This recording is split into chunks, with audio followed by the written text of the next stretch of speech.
বাংলাদেশের কিন্তু কিছু কিছু জেলা আছে যেই জেলার ভাষাগুলো বোঝা যায় না, যেমন সিলেট, চিটাগাং, নোয়াখালী, কক্সবাজার আছে না নাই? আমি গত 4 বছর আগে মাহফিলে গিয়েছিলাম সিলেট বিভাগের হবিগঞ্জ জেলা। যেরকম কোন জেলা? ওই হবিগঞ্জ জেলায় যাওয়া পরে একটা বৃদ্ধ চাচা আমার কাছে এসে বলতেছে, হুজুর আপনি কিতা খাইতা, এ গু খাইতা না ও গু খাইতা, সাদা গু খাইতা না কালা গু খাইতা, শুকনা গু খাইতা না ভিজে গু খাইতা? আমি চিন্তা করলাম, কে রে, আমি কি বগুড়া থেকে গু খাওয়ার জন্য আসলাম? আমি বললাম আমি গু খাইতাম না, তোদের গু তোরাই খাগা। তখন শিক্ষিত একটা ছেলে এসে বলতেছে, হুজুর আসলে আপনি তো বুঝতে পারেননি, আমাদের এখানে তো গু মানে গু না, গু মানে হলো এইটা। আমার কাছে 2 ধরনের মিষ্টি এসেছে, একটা হলো সাদা মিষ্টি আর একটা হলো কালো মিষ্টি। আপনারা কি মিষ্টি চেনেন? এ গোল্লা চেনেন না? গোল্লা একটা হলো সাদা গোল্লা আর একটা হলো কালো গোল্লা।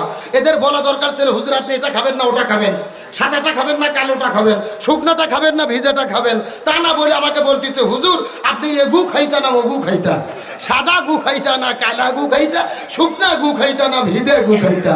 বোঝার কি কোনো বুদ্ধি আছে ভাই? তো আমি যে কথা বলতেছি আপনাদের বুঝতে কি কোনো সমস্যা হচ্ছে?